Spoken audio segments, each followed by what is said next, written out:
Hello, ladies and gentlemen, and welcome back to theeradillo FC. I'm your host, theeradillo, the ugliest Manchester United fan in the world. Yes, that's me. 6-2. Ooh, ooh. Sorry, I'm pretty happy for how many goals we scored because I'm not used to this. Because I was talking to someone about this while I was watching the game. I've not seen United scored this many goals in a while in the league. I can't remember a time. I would have to double check to see the last time United scored 6 goals in the league, regardless of the opponent. But it was a good. That was the best part, and obviously the worst part was actually watching United defend. But yeah, let's get into the reactions. Let's move into here with the man of the match. I believe is Scott McTominay. You can argue Bruno had a great game as well, but Scott McTominay for me as well is going to be my man of the match. Starting off with a goal in the second minute and another one a minute later. I think he set a record for the fastest person to get 2 goals in the Premier League under like 3 minutes, which is, I guess, is impressive, but that's how bad Leeds were in this game as well. I think the game really showed that even the scoreline, because even if let's say United play poorly attacking wise, and Leeds could have won this game 2-0 if they defended right, but they didn't. But also it shows how bad Leeds defensively are by giving up 2 goals in the first 3 minutes. Then Bruno Fernandes got another 20 goals. Got a goal in the 20th minute, followed up by a 37-minute goal by Victor Lindelof, which was Anthony Martial's second assist of the game. Liam Cooper then scored in the 41st minute. I believe that was off of a corner.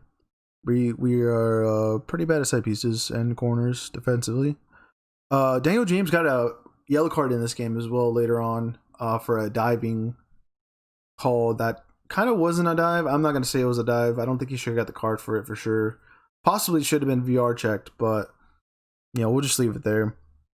66 minute, Daniel James got on the board with a nice ball from Scott McTominay, who got 2 goals and an assist in this. And then I believe Anthony Martial won a penalty in the box. It was kind of a weird pause where he was like staring at the ref while he was laying on the ball, and he was like, "Where's the penalty, bro?" And then it took him a couple of seconds there to call it. And then Bruno finished that in the 70th minute, like I said. The final goal was in the 73rd minute with Stuart Dallas. I don't even remember that goal, honestly. I don't think I was paying attention. So apparently they scored. Edison Cavani and Donny van der Beek came on in the 71st minute. And then Alex Telles came on for Luke Shaw pretty early. So maybe Luke Shaw picked up an injury there. Hopefully. Not actually, hopefully. That's messed up. But yeah, so setting up wise for United, they started up with a 4-2-3-1 with Big Dave between sticks, Luke Shaw at left back, Maguire and Lindelof at center back, Aaron Wan-Bissaka at right back, midfield pairing of Scott McTominay and Fred, the 3 being Marcus Rashford, Bruno Fernandes, and Dan James, and up top at 9 is Anthony Martial. I thought it was a good decision to have James in this game. I didn't put him in my starting 11 because Ollie just, not that he's predictable, but sometimes he does start to get predictable, but then he changes things up because he's been changing a lot of, especially with the formations lately. In the beginning of December, he played like 4 different formations in a really short time span. I guess he's figured out the 4-2-3-1 is working, so it's a good thing. But it was very interesting to see Dan James and Rashford actually switch. You kind of saw that in the beginning of last year with Rashford and Martial switching positions, but Rashford and James switching sides actually became, maybe, I don't want to say the difference maker, but we picked up some goals off of those movements of them switching off of each other.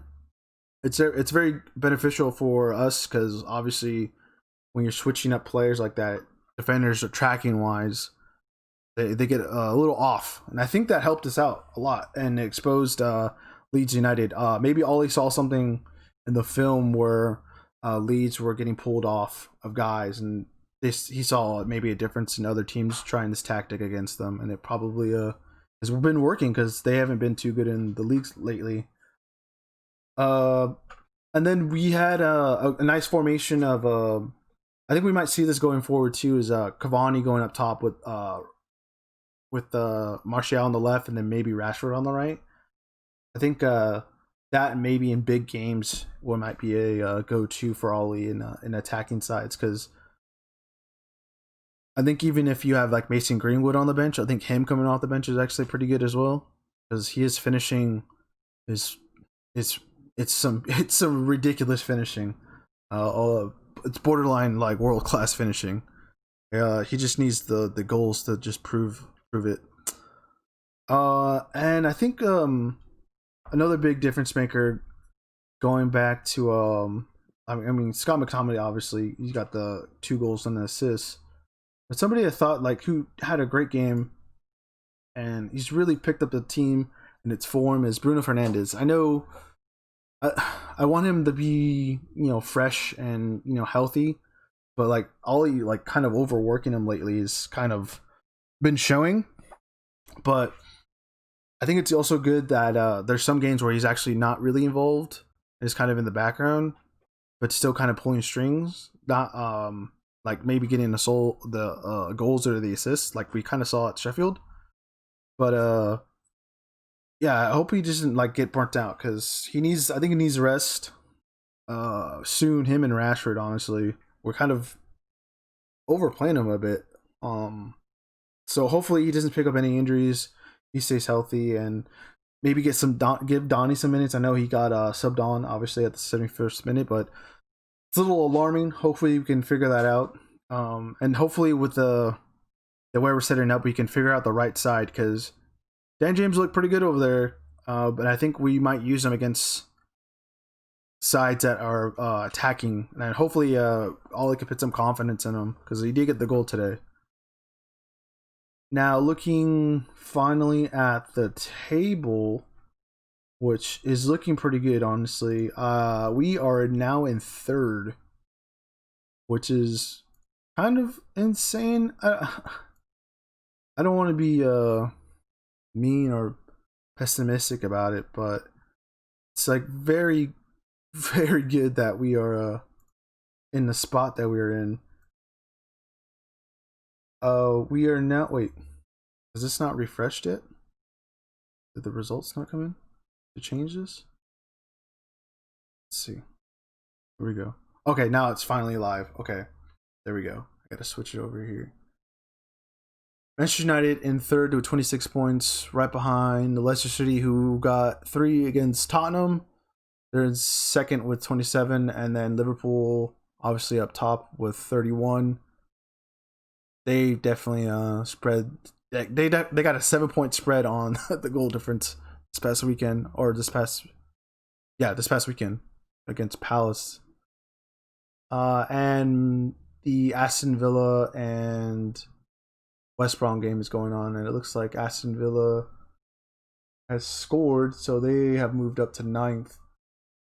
So we're looking good. Game in hand. Obviously, City and Chelsea also have a game in hand. But we're somehow we're here. I don't get it. I don't get how we're 3rd with this bad of a defense right now. But we're in 3rd.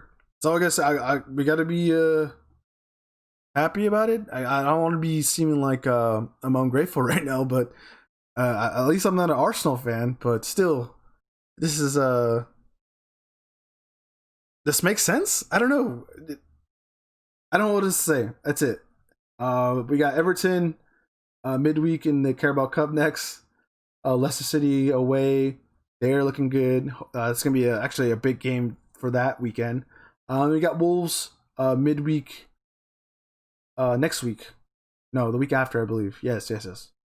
That should be a good game, because they just got points off of Chelsea. So that has been it. I've been theeradillo.